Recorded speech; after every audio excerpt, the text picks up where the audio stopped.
on my good day and welcome everyone. I'm Craig Bleakley, safety and risk specialist here at ecoPortal. It is awesome to have you here with us today. We are delighted to be joined once again by Natalie Flatt, psychologist and co-founder of Connect Psych Services. This time, the conversation shifts slightly. And rather than focusing on psychosocial risks, we'll take a broader look at the current state of mental health and wellbeing initiatives in the workplace. What's working, what's not, and what needs to change. During the COVID pandemic, who can remember those horrible days, rising mental health demands pushed wellbeing from a nice to have to a clear business imperative. And since then, wellbeing has proven to be a real key driver of safety, performance, and organisational resilience, with measurable impacts on absenteeism, engagement, and retention. As organisations move beyond the most intense years of the pandemic, a critical question, though, remains. How do health, safety, and wellbeing leaders ensure these efforts continue to evolve rather than just quietly fade away? Now, moving right along, it is my great pleasure to formally introduce today's speaker, even though you may already know who she is. Dr. Natalie Flatt is a psychologist and co-founder of Connect Psych Services with over 20 years of experience. She helps organisations build mentally healthy workplaces by translating psychological research into practical strategies. And she specialises in partnering with leaders to develop emotionally intelligent, psychologically safe teams. Natalie, it's wonderful, truly wonderful to have you join us once again. Welcome. That was just the nicest introduction. Thank you so much for that. Hey, well, let's jump into some of the key questions that we've created for today. And I'm sure that we will, maybe not keep correct the script as we often haven't, but really intrigued to see some of your thoughts and your opinions and understanding the experience and some pretty key topics in this space. So let's go back to just referencing the pandemic. So during that pandemic time, mental health moved into the spotlight basically overnight. But in a few years on, thankfully, a few more, 5-6 years on now, some organisations feel they've already addressed it, even though this burnout, disengagement and fatigue are still in place. I know we've just sort of talked about this as well, but from your perspective, what does the post-pandemic reality of workplace mental health actually look like today? Yeah. And I think that the reality is really complex, isn't it, Craig? It's more than just, we got back to normal. And I think we wanted to get back to normal. We were all pushing for that, weren't we? And I think from an organisational lens, we assumed that once the lockdowns ended and the workers and the wellbeing, the workers' wellbeing would naturally recover. But as we know, the data is really telling that different story. And if we look at, Australian, New Zealand data here, that we're still to this day reporting, around nearly half of Australian, New Zealand workers are still showing at least one sign of burnout. And wow. So this is not a short-term stress response. Burnout it's a reflection of chronic stress and chronic strain. So from a psychological perspective, this means that we're operating under a prolonged high demand, and it starts to impair our cognitive functioning. It can reduce emotional regulation, but also then increase that susceptibility to anxiety and depressive symptoms, and then also that disengagement. And even as, obviously the immediate crisis ease, the underlying vulnerability, it's still endured within the workers and then also the workforce. And this is where we're seeing those longitudinal studies that show that burnout risk, it still remains above pre-pandemic levels. So really what we've ended up doing is creating a new elevated baseline rather than it returning to normal. And so this prolonged stress, it's shifted the way people perceive both work and themselves. So we started to kind of, I suppose, develop a bit of a learned sense of helplessness. So feeling that no matter how much effort we put in, the workload stress, it hasn't improved or it won't improve. And so what that's actually end up doing is it's eroding that motivation and that resilience, and even then so much that trust within the leadership. I think in hindsight that again, we always learn from what has happened, especially in this instance, because it was a historical event. But we failed to recognise is that it's not just about offering, those EAPs or the wellbeing programs. Those supports are available, but they're not going to be able to replace those work environments that really embed their work designs and processes, especially in particular around recovery, around psychological safety, which is we're hearing a lot of more so now, that relationship, and relational support, but also that meaningful recognition into daily work. So we had the stoicism, we had the, we survived, so let's carry on. But it really failed to acknowledge the person behind the work. And that's what a workplace is made up of. It's a community of people. We spend most of our lives, spend, much of our time and contribute our effort and identity to the workplace. So we're kind of in this predicament that we ended up having this chronic stress, from a psychological impact on the brain. We didn't recover. And then we've added on that extra pressure of how we worked, and we were working, and we've utilized systems, and we've really fast-tracked the way how we work now, and now really incorporating those systems that automate a lot of things. And, we've got AI, majority of workplaces have some level of AI within them. We're also then coming to another complexity about the next generation coming into the workforce. And we're looking at that Gen Z and the younger workers. They actually had that they were in the thick of it when COVID hit. So they were a lot of individuals there were either finishing off school, secondary school, or in university, right? So they have a different elevated level of vulnerability, and elevated level of psychological distress before even entering into the workplace. So we're kind of then starting to have this morphed, complex level of individuals within industries and within workplaces that we're still even having to navigate. And I feel that we obviously haven't got that understanding yet, but as the data's coming out, we're starting to see a clearer picture of what is, and also then what will be. So that disruption in type of people that we're working with now, the impact that COVID had, the underlying, or the residue from a cognitive perspective that's still there, and that lack of recovery, and also that feedback, and just that continuing that fast pace is something that we're kind of still, in the midst of there.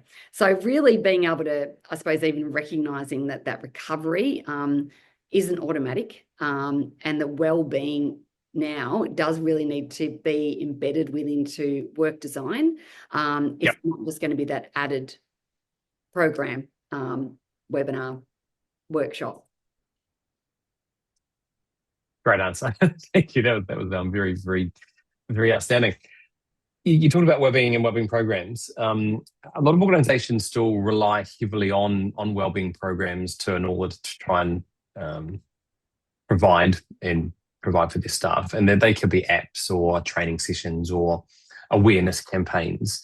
People are really continuing to struggle. It's not getting necessarily any better. Why, in your opinion, do standalone initiatives so often lose momentum after an initial big whiz bang?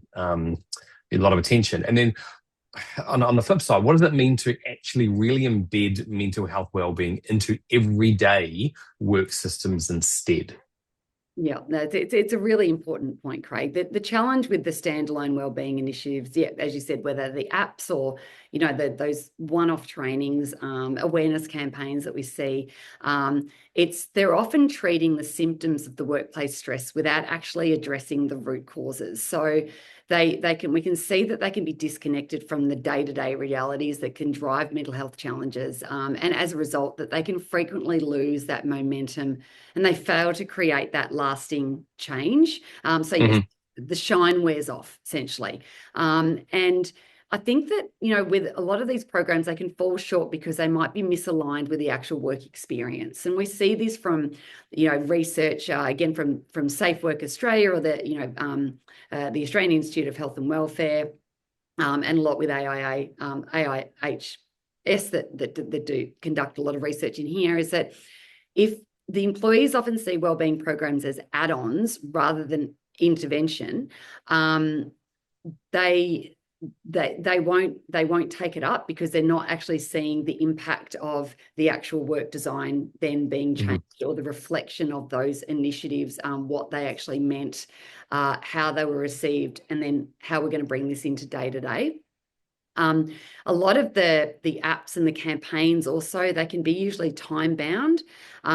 So again, we usually see this within a couple of months, that they're no longer, you know, being used, you know, through data, or even from workshops. We're even seeing that when you actually have quite an intense workshop and we're thinking we've been able to tick that box, more often than not, if those practices aren't actually being embedded, within 3 weeks, all of the learnings have been dropped.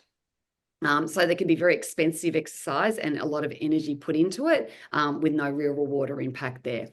So burnout and disengagement, they're strongly shaped by, you know, structural and leadership factors. So we're coming back to the work design, we're looking at the role clarity, we're looking at, you know, again, systems and processes. We're looking at, you know, what support do leaders provide, and what support do leaders also get themselves. And then we have those psychosocial hazards. So this is what the programs rarely then tackle. And of course, we've also got the stigma. You know, stigma still remains a barrier, especially with, you know, certain initiatives, again, still like EAP, which is actually seen as a reactive approach rather than a proactive approach. And then there's a fear of judgment. So in certain high-risk industries, people are still worried that if I put my hand up and I'm showing what I perceive as a sign of weakness, what's going to happen to my job? Am I going to lose? You know, so people then won't speak up. So this is also then preventing people from even engaging within, you know, even some of those initiatives in the first place. So what we're really aiming to do is we want to embed, as I said before, those mental health into everyday work systems. And this is, you know, by contrast, you know, it changes a conversation from that optional support to a fundamental organisational practice. So it's really about making wellbeing part of how our work actually happens. And again, that we see this evidence come through with research in, you know, across Australia and New Zealand, that the systematic approaches that have far greater impact than the isolated programs. So really for employees to see how their workloads can be adjusted, you know, how roles can be clarified, you know, and then setting those realistic deadlines, it helps reduce the chronic stress that, you know, really protects us from that burnout. And training managers to have these psychologically safe conversations and also model vulnerability themselves, but provide that timely support and that response. It is, again, a real important component that we're starting to see a lot more movement into this space, but it really cannot be overlooked. So when these policies and practices, you know, from recruitment, performance reviews to even flexible work arrangements, career development even, when they can integrate those mental health considerations, wellbeing becomes more so part of the organisation's DNA. So we really want to be able to understand how we can then collect that data. You know, and again, it can be formalised, but it can also then be informal. You know, we can use our psychosocial risk assessments. You know, we can see our pulse checks and, you know, have those check-ins. It really then allows organisations to have a bit of a proactive baseline, and really identify those stresses before they escalate, rather than waiting for, you know, a program uptake metric to reveal the problem there. So I think that what I'm trying to say here is that the programs alone are helpful. Yep. Great. Yeah. They can be insufficient. So, mental health really becomes, truly embedded when it's considered in everyday decisions about, how work's designed, how it's led, and how it's resourced. And there's also then that feedback loop. Okay, so what's the response to that? And getting the buy-in from the workers themselves and asking them, you're on the cold face, you're on the floor. How is this actually helping you? What else can we change? And that's you're going to start to see these more meaningful reductions in burnout and disengagement and fatigue. Nice. Amazing. We often talk about well-being as a cultural or a moral responsibility, but there's also a strong link to performance and safety, right? Can you explain how mental well-being affects things like attention, judgment, and decision-making, particularly in complex or more high-risk environments? Yeah. No, you bang on again. That it's far, well-being is far more than just a cultural or a moral obligation. We know that work should be good for people. It's not just, it's not just about being efficient in more outputs there. And we already know that there's that direct and measurable relationship between mental health and cognitive functioning, and then how that also connects to safety critical performance, particularly in those complex or those high risk environments. Because we know that when people are prolonged to stress and fatigue and burnout, the very systems of the brain, which is, very much around the prefrontal cortex, the limbic system and the hippocampus, like those sections really interrelate there. That area is responsible for attention and for judgment and for decision making. They're the areas that are really compromised. So under that sustained pressure, the executive functioning, it is, the planning, the prioritizing, the weighing out the risk, they become less reliable. And so the memory and then the learning is also affected. So it actually makes it harder to absorb, new information or recognize new patterns, while the brain's, our limbic system, our threat response still remains dominant.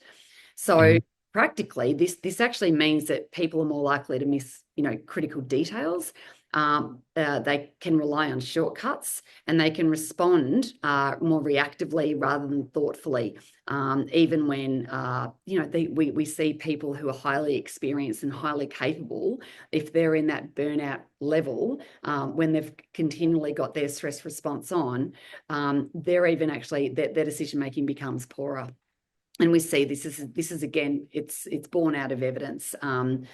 We're seeing that the impairment of and risk perception, the degradation of situational awareness, all of which are really particularly dangerous, in our transport industry, in our healthcare, emergency and frontline services, logistics, even within our own, like my own area in health, the clinical burnout, we can see that actually, it can be associated with higher rates of clinical error and delayed recognition. And how much that affects, the patients and the clients that we see. But more broadly, the national data is really starting to still showing the psychological distress. It affects still a substantial proportion of the workforce. It has that association with the failures, the accidents, the lost work time. So underscoring that this is not a wellbeing issue in isolation. It becomes a performance and a safety issue. So it's really important not to overlook the impact of this ongoing change. So we've been working Connect Psych, closely with workplaces across Australia and New Zealand, and what we are consistently seeing is that employees navigating, I suppose, even relentless transformation. We haven't touched on the change management section there as well, there, Craig. But we've got the restructures, we've got the workflow redesigns, we've got the new systems, we've got the introduction to AI and that level of automation. What people underestimate is that each of these changes actually requires the brain to unlearn those established patterns that we have created, and then adopt new ones. This is a huge cognitive demand. It can take up to unlearn something. It can take, research can show around 30% of our energy to unlearn something. So it's huge, right? And when that cognitive effort is then layered on top of high workloads, limited recovery time, our attention becomes stretched. It becomes thinner. Our learning ends up becoming slower, but the margin, the error, that's where it narrows. The organizations, obviously we see the errors increase, the response times, slow, but more often than not as well, the team dynamics also start to suffer. So we can start to see breakdowns in communication, breakdowns in collaboration, and the ability to raise concerns early. So that's that psychological safety piece there. So this is why, as I said before, even when we were talking about embedding that mental well-being in everyday work, it's essential in this way. So, supporting mental health, it's just not about, the morale or the care. We want to be able to protect our cognitive capacity of our people so they can then make good decisions. They can notice risks and keep themselves and others safe in those high moments. Turning to the core focus of today's session, how do mental health and well-being underpin organisational resilience, impacting on absenteeism, engagement, and retention of people? Yeah. I think, look, let's start there, what we mean by organisational resilience. I suppose that's probably a good definition to start with there. So at its core, resilience is, in an organisation's ability, resilience is an organisation's ability to really absorb the pressure and be able to adapt to change, but then to continue to perform effectively, even when we're under stress. Because we can't take stressful situations away.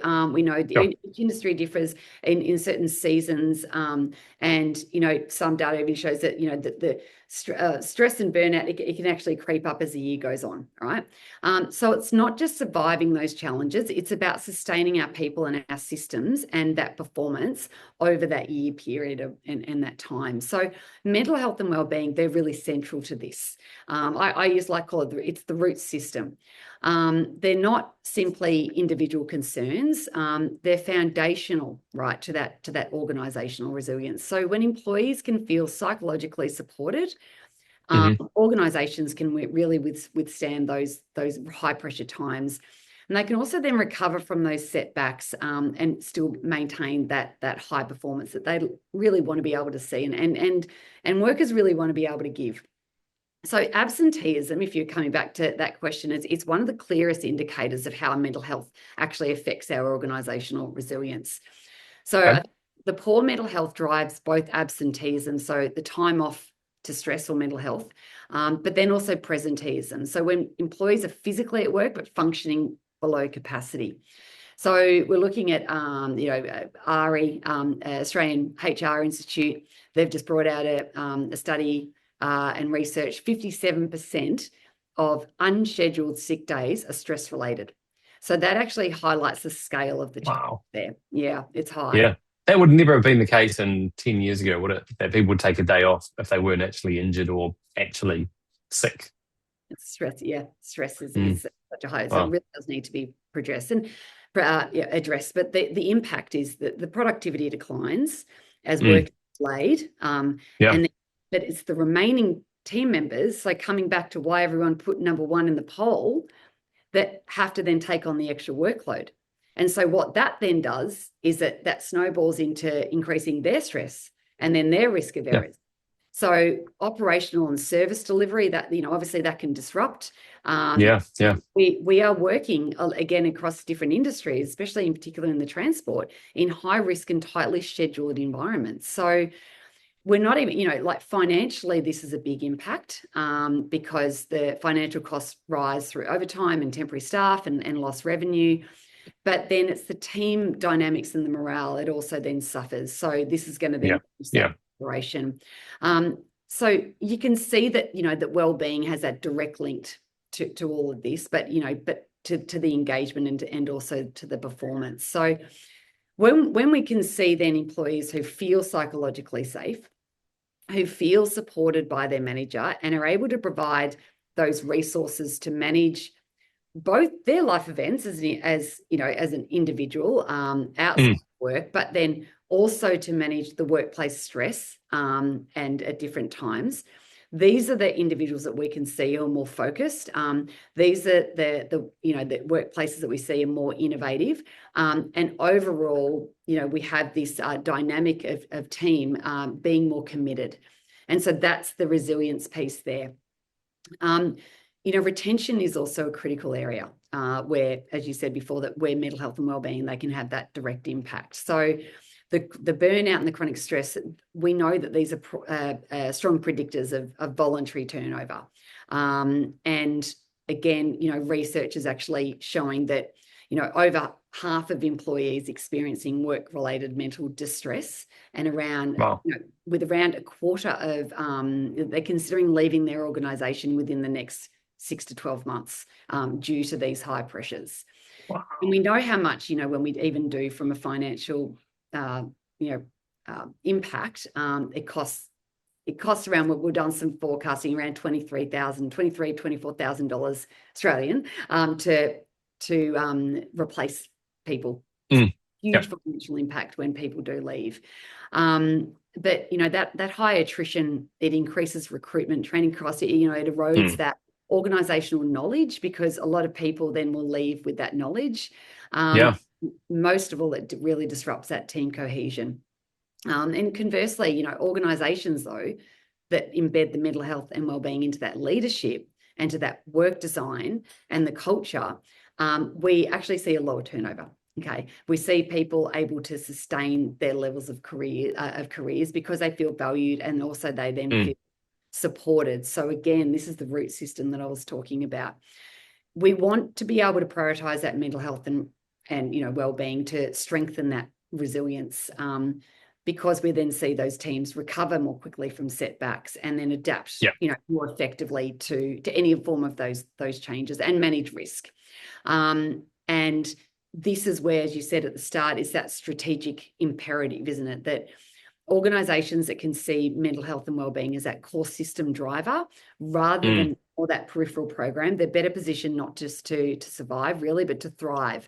And that this is where we want to position ourselves. This is where we want to get to. Is our, you know, this is the nugget that we want to aim to be able to show, you know, to amazing people. Because when you're talking about the next generation coming through, or the younger workers, this is exactly what they're looking for as well. It's not so much money driven. It's about how are they supporting me. Does society need to adjust expectations of worker output and profit, knowing the reality of the workplace has changed? I think that the worker out, yes, I think so. I think it's a really good question. It's a worker output if we're not actually getting feedback from the worker, and we talked about this in recovery. So recovery is also an important aspect of, you know, we can look at hospitality and we can look at the rules and processes about, you know, the times between shifts, and we have this because it's be around sleep and it can be around those metrics. But recovery, even after a big project's been delivered, right? And recovery also then, you know, as a time when you've gone through a high area, especially in retail, when there's a huge busy period upcoming, we can look so much on, hey, how we're going to protect them and prepare them for that time. But how about after that? And so the recovery is actually, I always look at that as a missing link, because that's the time where we can actually gain really good feedback and then be able to attune the systems and processes. And this is where we can say, right, who was stretched so thinly over this time that if they were having to do this again within a month, that they feel like they can do it.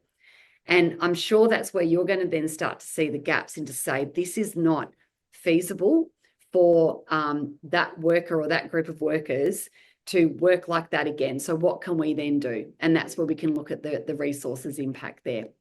And I think that getting that feedback again is really important, and then being able to adjust it, because that's also about that sustainability. We don't want to burn out our great workers as well. And we don't want to burn out our great leaders.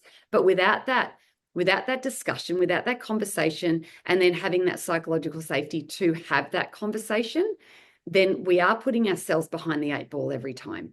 So for us to then be able to adjust it, let's get that qualitative piece in to support that exactly what you were just saying, Juliana, that we need to create that evidence for the adjustment.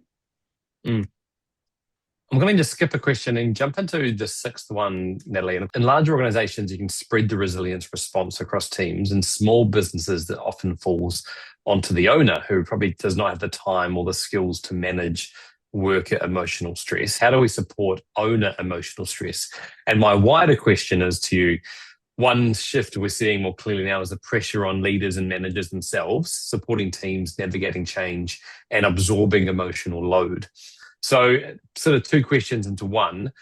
How critical is manager well-being to the well-being safety of teams? 2, what happens when organizations overlook this?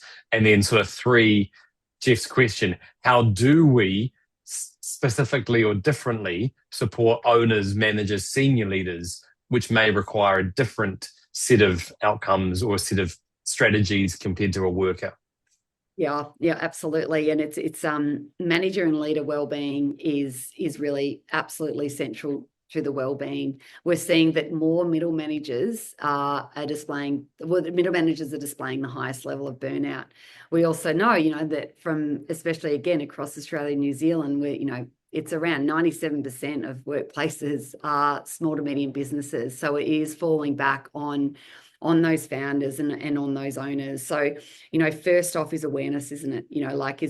It is very important that even as a leader, even as any individual, that we try not to sit into the stigma. And so I'm trying to address this as a 2-pronged approach here. But it's more about, as a leader, we can put a hat on.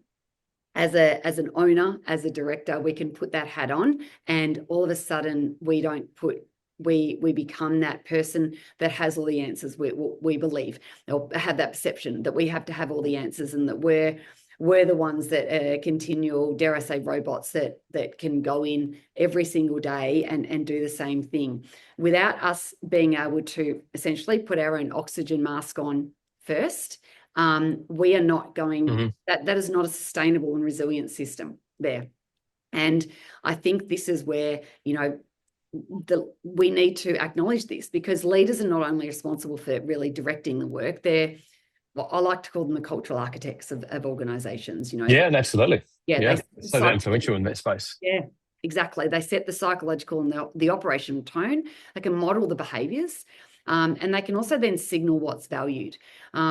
So when we have even in, say, larger organizations, when leaders are overlooked and when they're stressed and when they feel unsupported, we can see the ripple effect.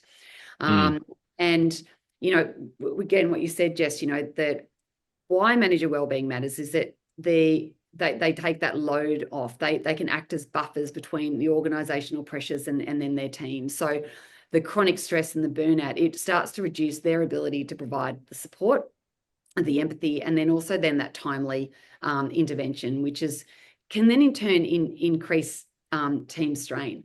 I think a lot of leaders also, might I add, sometimes, again, they were actually brought on by maybe skill set, and also so people just get, rather than the soft metrics and the soft set of skills there. So we can't ever assume that people are just given and understand what it takes to be a leader, what it takes to be a people leader.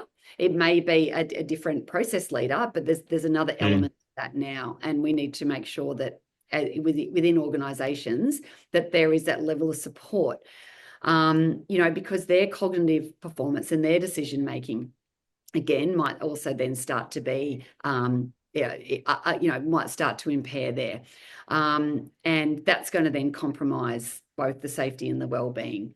And also again, we can't underestimate the power of a leader's behaviour. So employers will observe how leaders will manage the stress.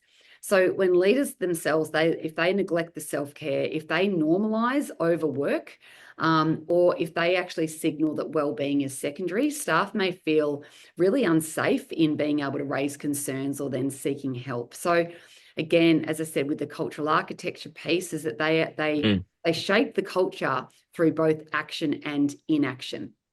So, when we look at manager well-being overlooked, and even founder well-being, and even for the small medium businesses, we see the increase in team burnout.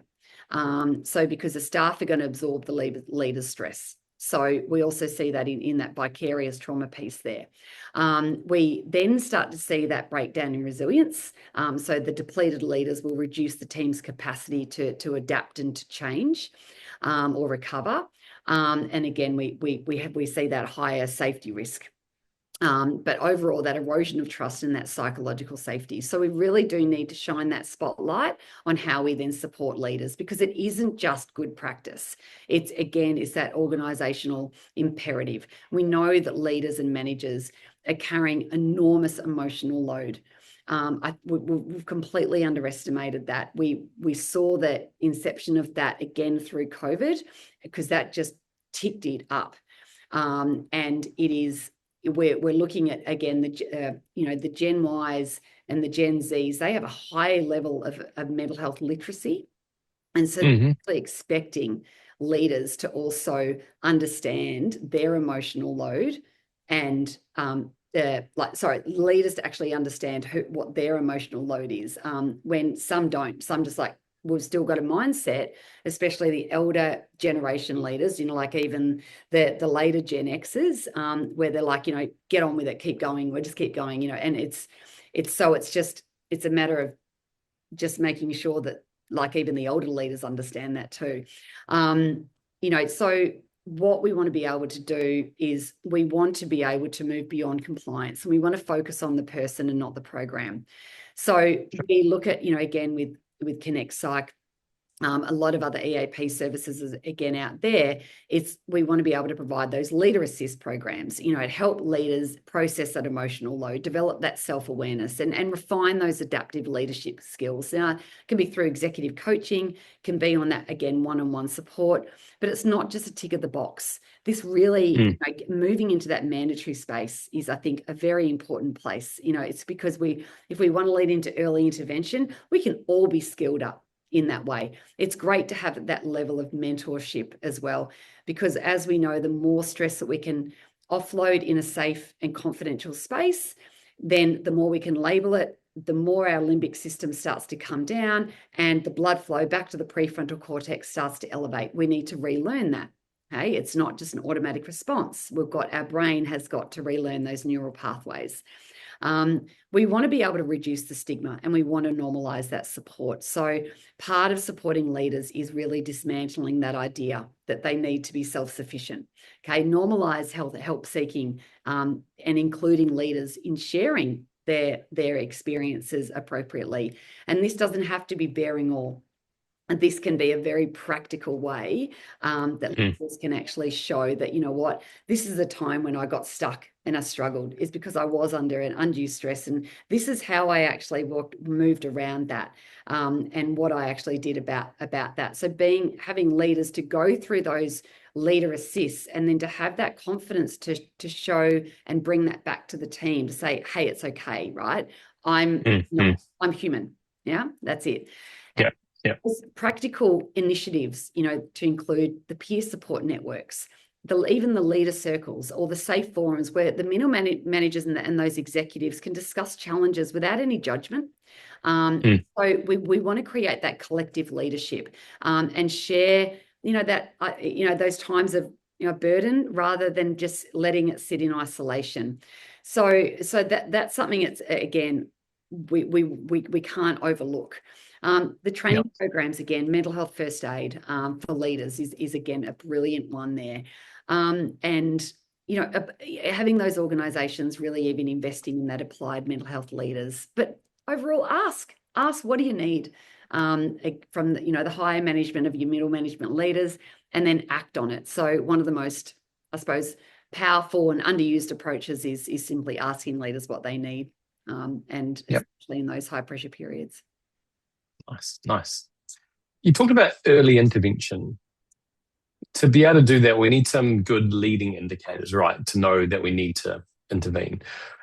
From your opinion and your experience, which leading indicators should health and safety leaders pay attention to when it comes to mental health, and how can they be tracked alongside traditional safety metrics?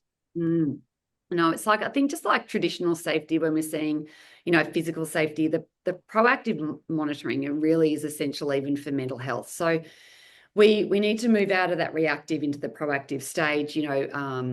We inspect machinery. We don't want to inspect machinery after an accident, do we? Because then the risk is already, materialized. So focusing on, mental health lead indicators like the workload is a big one, okay? And also the role clarity. So having a look at inappropriate workload, is it excessive? We look at, how many people are actually working overtime, whether they leave the office, whether their green light is still on at 9, 10 o'clock at night, and on a typical 9 to 5 day, put that in inverted commas, but also, what is their tone, and again, even how they're actually interacting.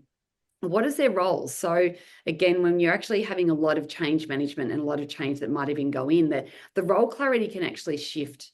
So if there's a level of unclear roles, or the role has changed slightly and they don't know about it, or they're actually asking myself, what is now my role if this has now been, this process has been brought in, that can actually be a huge indicator of a mental health, level of distress there. Conflicting demands, we can then again see that strongly predict the burnout and that stress-related absence. So we can see that these can be tracked. These can be tracked through regular check-ins. Okay, regular check-ins with your teams. We can use employee surveys. We can use those pulse checks. We can also, that can be really helpful for some organizations and industries, not helpful for all. So that doesn't necessarily, bring back that human element, and, around those leader check-ins, and even those peer check-ins. Do I understand what's my workload like, and do I understand the role I'm actually doing? Psychological safety, so, is another key indicator here. So if you've got employees, who feel confident to speak up and to share ideas, and also concerns without fear or blame or even career consequences, this is a good thing. This is an indicator of good, a good mental health outcome.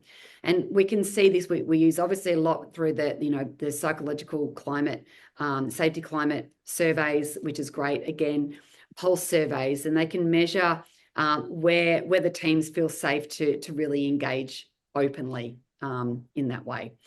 We're even looking at, again, bringing back that leadership support and also that empathy. So leaders, we know, who model the vulnerability and notice when employees are struggling, and proactively provide that support.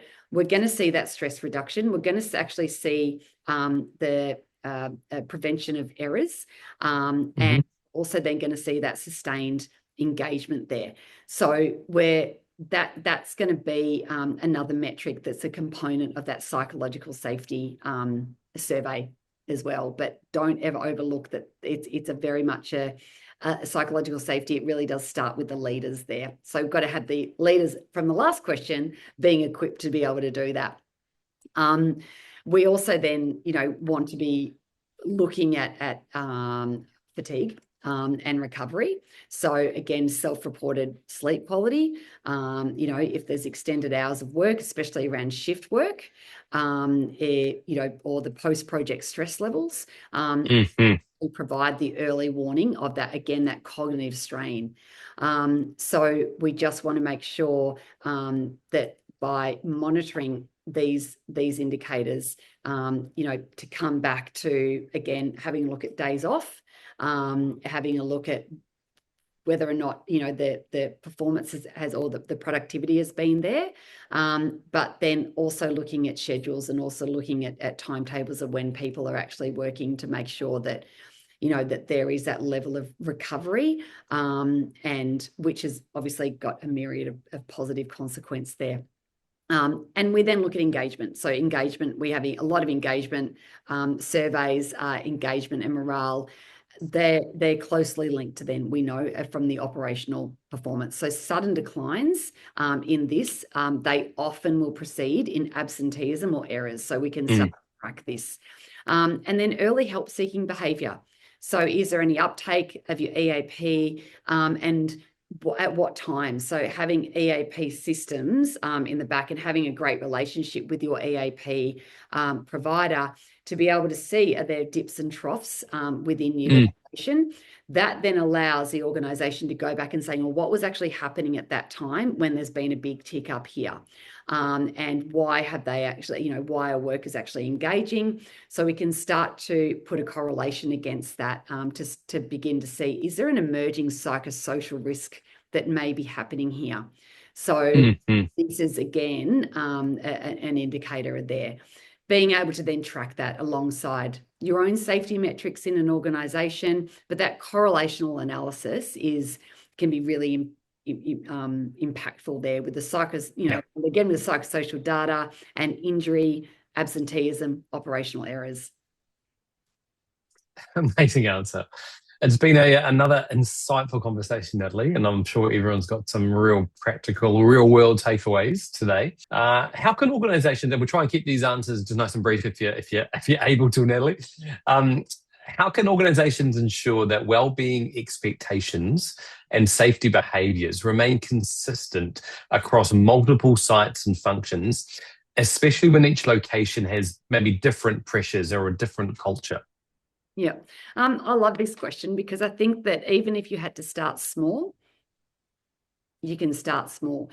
Finding out, again, across divisions, Kevin, what is an achievable step that can be a common denominator, right? And let's just start there, right? So is it just being able, from an onboarding perspective, of leaders, being able to understand a little bit more about their leadership style and quality, and it just goes beyond just the actual work and their level of intelligence or knowledge for that role.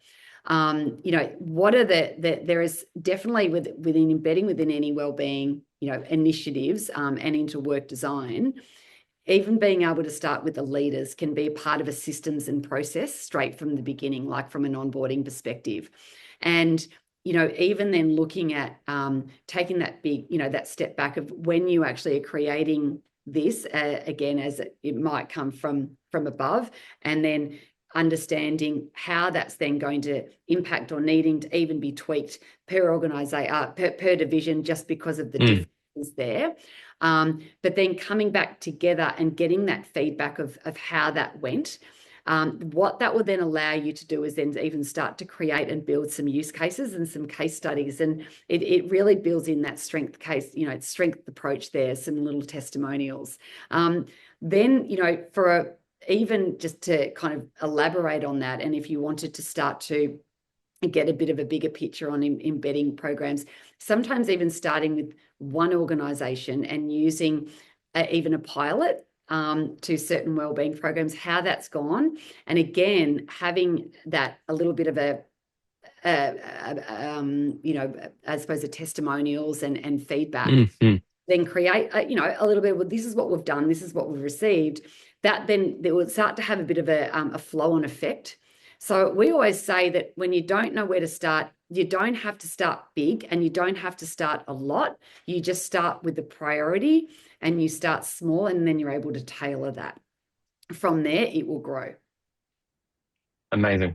Hey, well, Natalie, thank you so much for sharing again your amazing expertise in this space and your time today. And it's been another incredible, insightful session to start the year with. Any final thoughts that you'd like to share, Natalie? Look, I think I'm going to go back to, starting small, creating the level of awareness. What do you want? How do you see yourself in the work, and really, again, what's important to you? Work is part of who we are. And the other part is just as important around, our own set of purpose. So it's always good just to have a bit of a think at the start of the year.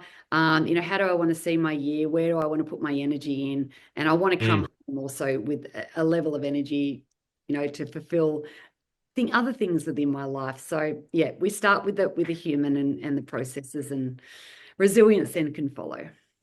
Amazing. Thank you very much. Until next time, take care and stay safe. See you next time. Bye-bye.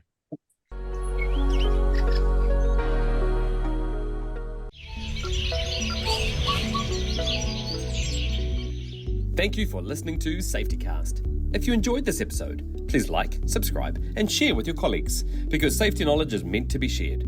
Stay safe, stay engaged, and be sure to catch our next episode for more expert insights. See you then.